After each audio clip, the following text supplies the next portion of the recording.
السلام علیکم ورحمت الله وبرکاته. مرګرو الله دې وکړي چې تاسو ټول برابر کړو او جوړ شئ. په دغه ویډیو کې تاسو درو خایم چې موږ څنګه کولای شو د بل چا د موبایل ټول شیان په خپل موبایل کې وګورو.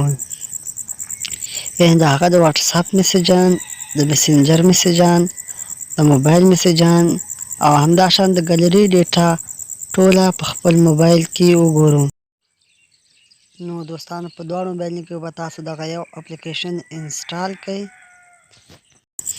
ملګرو دې ترکې یوه فایده هم دا ده که چیرې زموږ څخه ملګری لرې تللی وي او زموږ سره څنګ کې نه وي او موږ وغواړو چې د هغه د موبایل ډیټا په خپل موبایل کې وګورو، نو په اسانۍ سره یې دغه اپلیکیشن په ذریعه باندې کتلی شو.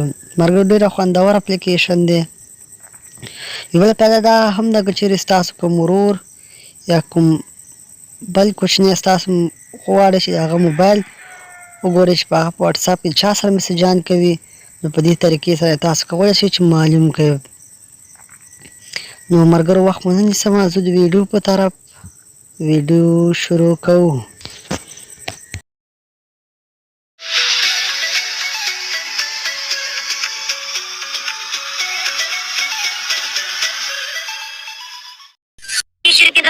ویډیو لایک کړئ، نو ویډیو لایک کړئ، او که چېرته دا اوسه پورې تاسو زموږ چینل نه وي سبسکرایب کړی، نو په دغه ستور سبسکرایب بټن باندې کلیک وکړئ او زموږ چینل سبسکرایب کړئ او ورسره په دغه ګنټۍ نښان باندې لازمي کلیک وکړئ تر څو زموږ هره نوې ویډیو تر تاسو پورې اول در ورسېږي.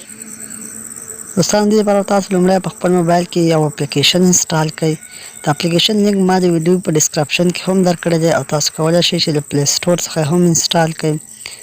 نو ملګرو تاسو به راشئ پلی سټور ته او پلی سټور په سرچ کې به ورته ولیکئ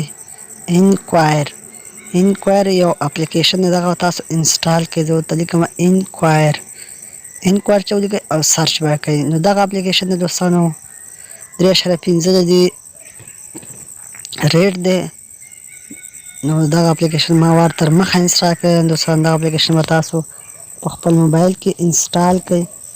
کله چې دغه اپلیکیشن انسټال کړئ نو انسټالول څخه وروسته دغه اپلیکیشن به تاسو را خلاص کړئ. دوستانو کله چې اپلیکیشن را خلاص کړو نو دلته دوه آپشن زموږ سره دوستان راځي، یو شیر دی او بل اکسس دی.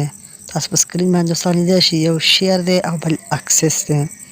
نو هغه کس چې ستاسو څخه لرې وي دوستان تاسو هغه ته وایئ چې په شیر بټن باندې کلیک وکړه. کله چې هغه په شیر بټن باندې کلیک وکړئ دغه دوستانو یو کوډ راځي، دغه کوډ به هغه ته تاسو وایئ دا کوډ ما ته راواستوه. نو چې هغه ته کوډ راوست نو تاسو دوستان په اکسس باندې کلیک وکړئ.